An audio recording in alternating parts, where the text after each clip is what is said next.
Ang paghinto ay hindi pagsuko. Ang paglayo ay hindi tanda na ikaw ay bigo. Tandaan niyo po yon. Stopping does not mean surrendering. And distancing yourself does not mean it is the end. Kailangan natin sa ating buhay ang huminto at lumayo sa mga bagay-bagay. Kung gusto natin magkaroon ng kapayapaan, kung gusto natin maging masaya, kung gusto natin maging mabunga ang ating buhay.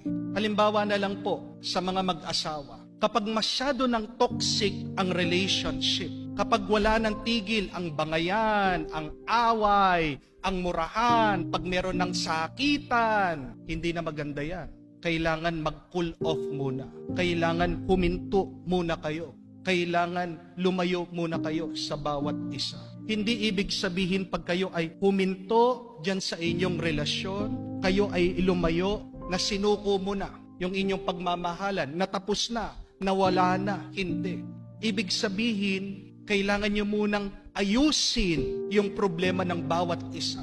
Dahil diba, sabi ko po sa inyo, ang nakasakit sa iyo ay hindi makakatulong sa iyo. Ang nakasakit sa iyo ang hindi makakapagpagaling sa iyo. The one who hurt you cannot heal you. The one who has destroyed you cannot build you up. And you need a time to stop and to distance for a while, to rest. Pahinga muna kayo. Kasi yung init ng bawat isa, makakapasok, makakasira yan. Amen? There's nothing wrong when you stop in your relationship and when you distance yourself in that toxic relationship. Kailangan din natin intindihin. Hindi rin maganda yung palaging nag-iisip. Napakarami sa atin, yan yung sakit. Overthinkers. Palaging nag-iisip na nag-iisip. Father, merong problema eh. Pero dahil sa iyong kakaisip, lalong nagugulo ang iyong damdamin, lalo ka nadidepress, lalo ka nalulungkot. Hinto ka muna. Ilayo mo muna yung sarili dyan sa iyong sitwasyon. At ganyan din yung pag-aalala. Napakarami din may sakit sa pag-aalala. Warriors. Kala nila pag sila'y nag-aalala, ito'y tanda ng pagmamahal. But worrying does not solve anything. And worrying does not really show your love.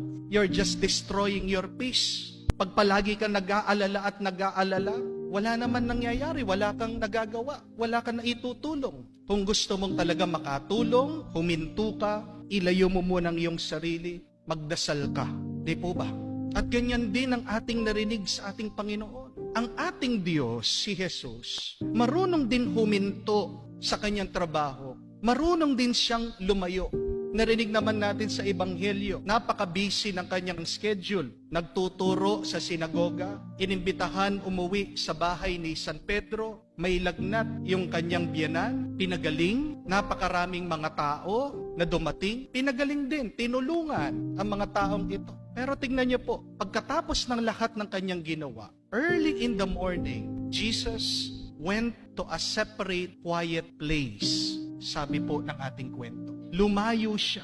Hinahanap siya ng mga tao. Hindi nila maintindihan. Para saan yung kanyang paglayo? Kailangan din niyang huminto at lumayo. Para saan? Para magpahinga at para maging malinaw.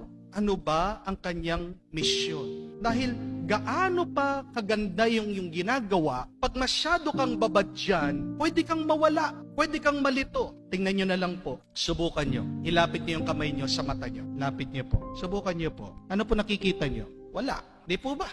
Ilayo mo yung kamay mo, makikita mo yung kamay mo. Subukan nyo po doon sa natutulog. Bago siya magising, takpan mo yung mata niya. Pagkabukas ng kanyang mata, may makikita ba siya? Hindi niya maintindihan yung nakikita niya eh. Dahil nilapit mo sa kanya. At ganyan din yung nangyayari sa atin, sa buhay. Pag masyado mong tinutukan, ano man yan, mabuti o masama, wala kang makikita. At hindi ito makakatulong sa iyo. Alam niyo po ba kung bakit na ako'y nakasalamin? Kasi po, bata pa lang po ako pag nanonood ako ng TV. Ako'y nakatutok, nakalapit. Tignan niyo po yung epekto. Nasira ang aking mata. Grade 6 pa lang po ako, nakasalamin na ako. Kaya ang taas po ng aking grado. Kala mo makakatulong sa iyo yung pagtutok mo. Pero ang totoo, hindi. Kung gusto mong maging malinaw ang lahat, huminto ka muna. Ilayo mo muna ang iyong sarili. Tingnan niyo po ang ating Panginoon. Maganda na ang kanyang ginagawa. Nagtuturo siya, nagmimisyon siya, nagpapalaya siya ng mga taong sinaniban ng masamang espiritu, nagpapagaling siya. Marunong pa rin siyang huminto at lumayo. Sana tayo, alam din nating gawin yan pag masama na ang ating nararanasan.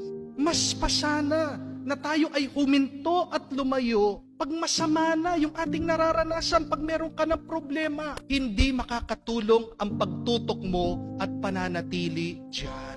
Huminto at lumayo. At anong pinakamagandang paraan ng paghinto at paglayo? Yan po yung panalangin, dasal. Isa po sa mga pinakamagandang kahulugan ng panalangin. Ito po, that prayer is a long, loving look at the real. Isang matagal at puno ng pagmamahal na pagtingin sa totoo. Hindi mo naman makikita kung masyado kang malapit, hindi po ba? At hindi ka makakapagbigay pag masyado kang malapit. Pag masyado kang malapit, hindi mo na nakikita, mababangga ka pa, di po ba? Yan ang ginagawa dapat natin sa dasal. Dinidistansya natin ang ating sarili sa ating karanasan. Ano bang nangyayari sa aking buhay? Sino ba ako? Saan ba ako papunta? Hindi mo masasagot ang mga mahalagang bagay na yan kung ikaw ay nakatutok, nakababad sa anumang problema, suliranin at pagsubok. Hindi mo malalaman ang sagot sa mga mahalagang tanong kung hindi ka marunong huminto, lumayo at magdasal. Kaya nga, tandaan natin, nahihirapan ka ba? Nabibigatan ka ba? Huwag mong tututukan ang problema. Huwag kang magpapababad dyan. Huminto ka, pero hindi ibig sabihin sumusuko ka.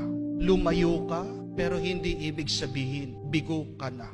Magpatulong sa Diyos para maging malinaw sa iyo ano ba ang tunay na mabuting na pwede mong gawin.